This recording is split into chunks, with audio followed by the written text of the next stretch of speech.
নমস্কার বন্ধুরা, আজকে আপনাদের জন্য নিয়ে চলে এসেছি নতুন একটি ভিডিও। বন্ধুরা, আপনারা দেখতেই পাচ্ছেন আজকে আমি গ্যাস ট্যাস নিয়ে একদম রেডি হয়ে গেছি। আসলে আজকে উদ্দেশ্যটা হলো গোপালের জন্য সামান্য ভোগ তৈরি করা। তো কি কি করছি, কিভাবে করছি, ততটুকুই আপনাদের সঙ্গে শেয়ার করার উদ্দেশ্য। তো আপনারা ভিডিওটা স্কিপ না করে পাশে থাকবেন আর দেখতে থাকবেন আমাদের ভিডিও। ধন্যবাদ। আমি এসব নিয়মগুলো আগে জানতাম না। তো মা বলল ভগবানের জন্য ভোগ রান্না করার আগে নাকি এসব করতে হয়, তাই করেছি। ভুল ত্রুটি হলে ক্ষমা করবেন।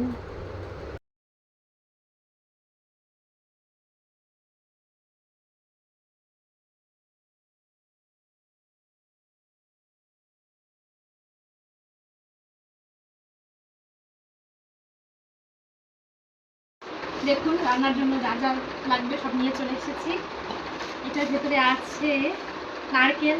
এখন আমাকে নারকেল কুড়োতে হবে, যেটা আমি একদমই পারি না, আমাকে শিখতে হবে আজকে। আর আগেই বলবো না যে আজকে কি তৈরি করছি, সেটা আপনারা ভিডিও দেখে শেষে বুঝতেই পারবেন। তো এখানে আরও অনেক কিছু আছে যাবতীয়, সেগুলো এখন বের করছি না, ধীরে ধীরে সবই দেখাবো। আপনারা পাশে থাকবেন। গাইজ, আপনারা দেখে প্লিজ হাসবেন না, কারণ এই ফার্স্ট টাইম আমি নাটক পছন্দ করি না। এখানে আপনাদের সামনে আসছি। ওকে, টাটা।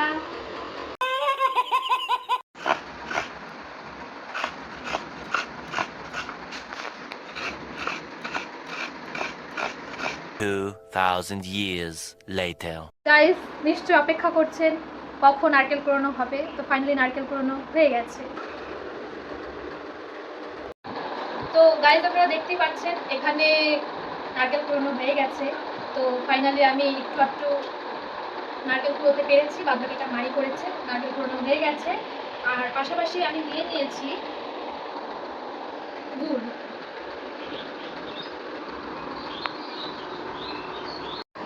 তো এখন নারকেলগুলো এই পাত্রে দিয়ে দিচ্ছি।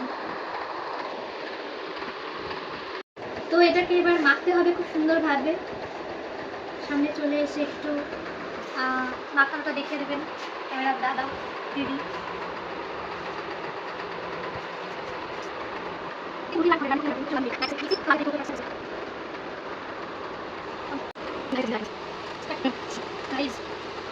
মেখেই যাচ্ছি এখনো মানে মাখা হচ্ছে না গাইস। তার মানে আমাদের মায়েদের যে কত কষ্ট, সেটা তো আমরা এতদিন বুঝতাম না। এটা করে দাও, সেটা করে দাও, এমন খালি সবসময় আবদার করেই যেতাম। এখন বুঝতে পারছি যে এগুলোর পিছনে কতটা খাটুনি ছিল, যেদিন থেকে আর কি করছি। তা বলে আপনারা ভাববেন না যে চ্যানেলের প্রত্যেকটা আইটেমই আমার মা রান্না করে। আমিও কিন্তু রান্না করি, মাও আমাকে হেল্প করে। আসলে মার থেকেই তো শেখা সব কিছু। মা আমার পাশে থাকে, আমি। ও, তো আপনাদের তো ইন্ট্রোডাকশনের জন্য নতুন করে কোনো ভিডিও আমি দিইনি, মানে আজকে ফার্স্ট আপনাদের সাথে আমি বড় ভিডিও শেয়ার করছি। তো এটা মাখতে মাখতে আমি আরেকটা গল্প আপনাদের সঙ্গে বলছি। তো আমার চ্যানেলের নাম হঠাৎ এমন অদ্ভুত একটা নাম, মানে মাস্টার্স রাঁধুনি রাখার কারণ, সেটাই আপনাদের সঙ্গে শেয়ার করছি। আসলে আমি কিছুদিন হলো মাস্টার্স পাশ করে বাড়িতে এসেছি। তো এই সময়ে তো কোনো চাকরি আমাকে আর হাতে তুলে দিবে না, না। তো সেজন্য ভাবছিলাম কবে থেকে বসে যে কী করব। তো এটা ভাবতে ভাবতেই মাথায় এলো একটা চ্যানেল খুলি। কারণ শিলিগুড়িতে যখন আমি মাস্টার্স করছিলাম তখন কিছু কিছু রান্না ওখানে শিখেছি। তো সেগুলো দিয়ে ভিডিও করা শুরু করলাম। তো এখন বাড়িতে এসেছি, মায়ের হাত ধরেও কিছু কিছু রান্না শিখেছি। তো ভাবলাম নিজেও শিখছি, এগুলো স্মৃতি হয়েও থেকে যাক আমার অ্যাকাউন্টে, মানে আমার ইউটিউব চ্যানেলে আপনাদের সঙ্গেও কিছুটা শেয়ার করা যাক। তো সেই জন্যই আর কি চ্যানেলটা খোলা, আর মাস্টার্স রাঁধুনি এই কারণেই রাখা।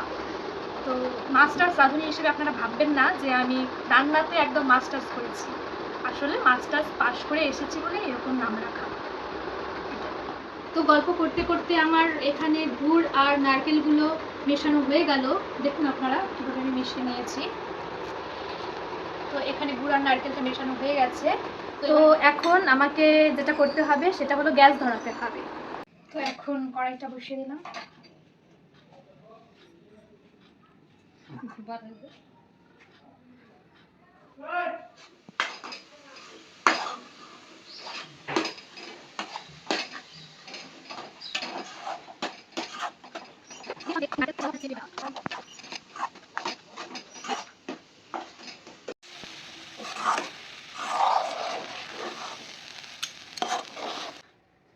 বন্ধুরা আপনারা দেখতেই পাচ্ছেন আমার এই নারকেল আর গুড় জাল করা হয়ে গেছে, গ্যাসটা বন্ধ করে দিয়েছি।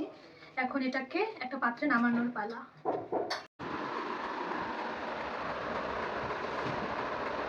বন্ধুরা, আশপাশ থেকে হয়তো আপনারা অনেক শব্দ পাচ্ছেন, আসলে ঘরের পাশে কাজ হচ্ছে তো সেজন্য যখন তখন যে কোনো শব্দ আসছে। আর তাছাড়াও আমার কাছে তো কোনো মাইক নেই, তো সেহেতু আশপাশ থেকে অনেক ধরনের শব্দ আসছে। আর তাছাড়াও এখন যেহেতু গ্রীষ্মকাল, তো ফ্যান তো সারাক্ষণ চলতেই থাকে, তো ফ্যানেরও একটা আওয়াজ শুনতে পাচ্ছিলাম। তো প্রথম যেহেতু ভিডিও বুঝতে পারিনি, তো ক্ষমা করবেন আমাকে। পরবর্তী ভিডিওতে আমি এগুলো ঠিক করার আপ্রাণ চেষ্টা করব। তো ধন্যবাদ আমাকে বিশ্বাস করে পাশে থাকার জন্য। নারকেল এখন ঠান্ডা হয়ে গেছে, সেজন্য ছোট ছোট আকারে এগুলোকে শেপ দিয়ে নিচ্ছি। এসব কাজ করতে যে সবথেকে বেশি হেল্প করে যাচ্ছে সে হলো আমার মা। এছাড়াও আমার বোন ভিডিও করে দিয়েছে। শেষে আপনারা দেখতেই পাচ্ছেন আমি নাড়ুগুলো একেবারে তৈরি করে ফেলেছি। আর চোখ মুখের অবস্থা খুবই খারাপ, কারণ সেদিন প্রচুর গরম ছিল। আর যেহেতু ভিডিও করছি সেহেতু ফ্যানটাও সেভাবে চালাতে পারছিলাম না। আর নতুন নতুন তৈরি করেছি, একটু ভুল ত্রুটিও হয়েছে। তো আপনারা সেগুলোকে মার্জনা করে দয়া করে আমাকে সহযোগিতা করবেন, কারণ আপনাদের সহযোগিতা ছাড়া আমিও আর এগোতে পারবো না। আর অনেক অনেক ধন্যবাদ যারা আমার ভিডিওগুলোকে দেখছেন। আর আমার চ্যানেলে নতুন হয়ে থাকলে দয়া করে সাবস্ক্রাইব করে দেবেন এবং লাইক, শেয়ার, কমেন্ট অবশ্যই করে দেবেন। Thank you so much.